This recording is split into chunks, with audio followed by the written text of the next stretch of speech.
Hey guys, welcome back to the channel. Hope you're having a great day. So, I don't know if you noticed, there's a new background. Rearranged my whole setup that I had here to make it a little bit easier to work on stuff. To showcase some of my RC cars because everything was just in the corner before. And yeah, I've got a special project that I've been working on.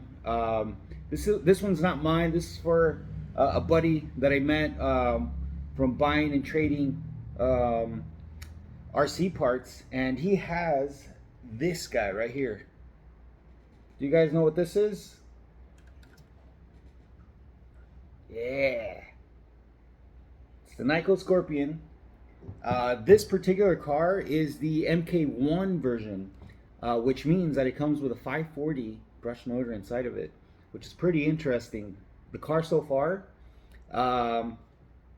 it's blown my mind.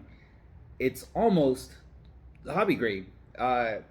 It's got what almost looks like a full-size servo. I'll show you guys through the breakdown. The motor, obviously. It's got a jewel. I'll actually show you guys this stuff. This is the old setup. So this is the receiver, and I guess the ESC that it has from before.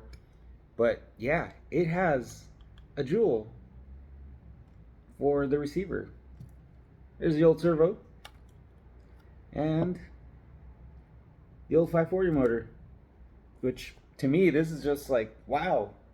I didn't expect to see anything like this, you know, in a toy. So this is pretty awesome. But anyways, the plan with this guy is we're gonna throw a brushless system in it. I'll show you guys what's been done so far. Throwing in, it is a Hobbywing setup. I got a servo that's going into it. I will be upgrading the drivetrain as much as possible, so throwing in a couple of bearings and stuff. But yeah, this build should be pretty damn amazing. So yeah, let's get started with it. Let's do it.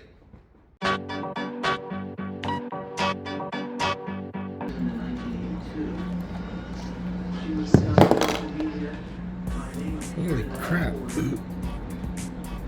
This is a big ass motor.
So far, most of the bearings have been installed. So you can see in there, whoa, there's one on the outside. So yeah, this thing's gonna be pretty sweet. Got most of them in there. So remember, there's a little plastic thrust washers. Getting rid of all that. That's just missing one more of these guys. There's a part number. 511.6 is the same size as the FastEddy bearings, and we have these guys. 511.14. The 511.14 actually goes. See that little guy? That is going to get replaced with a bearing as well. And then after that, we got ball bearing on one side, ball bearing on the other side, ball bearings as far as we can go. Then I'm going to grease it all up, slap it all back together, finally get the motor in there, and then keep working my way down the line.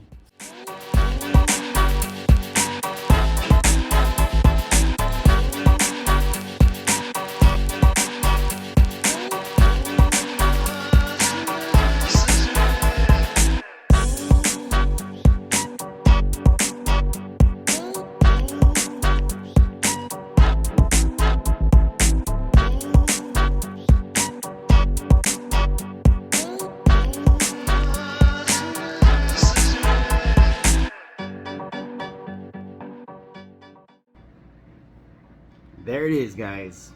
It's all back together in one piece. Upgraded with all the bearings. On the inside, we've got those FastEddy bearings. The measurement on those that you saw in the package, they were 5 by 11 by 4 millimeter. That's also what's on the outside. And there's a single one that was that tiny bearing. But yeah, now this thing is nice and smooth.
There we go.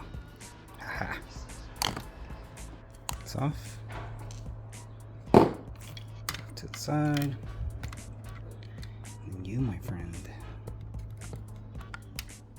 you don't go directly in the corner, you go right about here.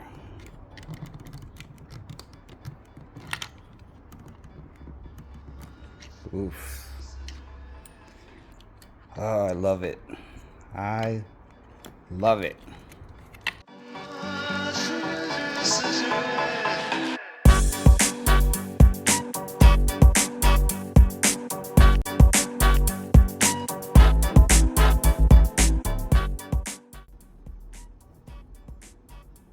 Alright, so now I'm just going to do a little bit of a cable management. Get this thing all mounted up in here.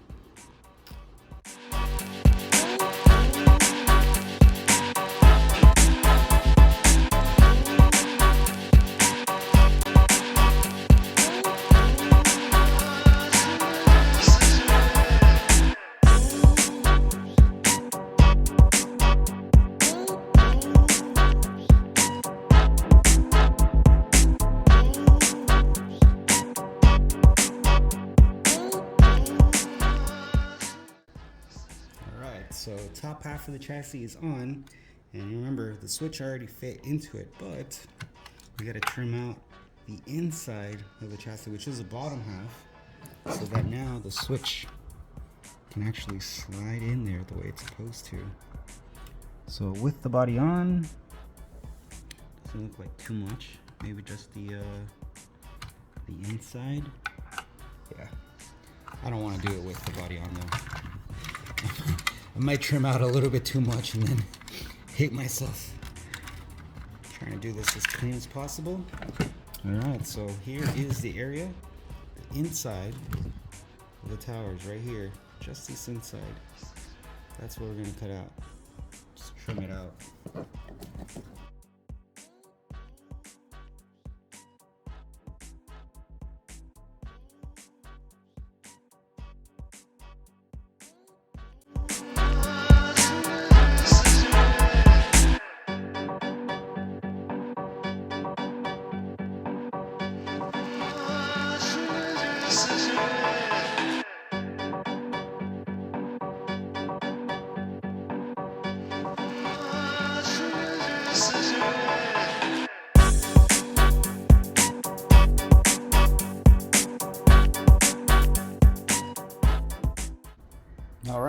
got the antenna tube, all that sorted out. The very last thing that needs to be dealt with now is the battery cable. So originally, the battery cable comes out through here. You can see the EC5 connector right there, I believe, EC5. So I might have to trim this out a little bit, get the cable to come out this way, and then I can put this thing back together. What a beauty. So we got our motor, stock cover. Obviously I just wanted to look as stock as possible, so I put the cover back on. We got our on and off switch mounted where it's supposed to go. When you pop the cap off, that goes here. You can see your receiver. You can hit your link button, see your servo, antenna wire, everything's mounted up. All right, put this thing back together and see if I could get the remote corrected for the reverse steering, because right now it's, you know, going left when I turn right on the remote. And that should be it. That should be it for this project. Alright guys, I just went ahead, did the reverse procedure on the remote. Let's give it a shot. Turning to the left, turning to the right. And with that, this truck is ready for reassembly.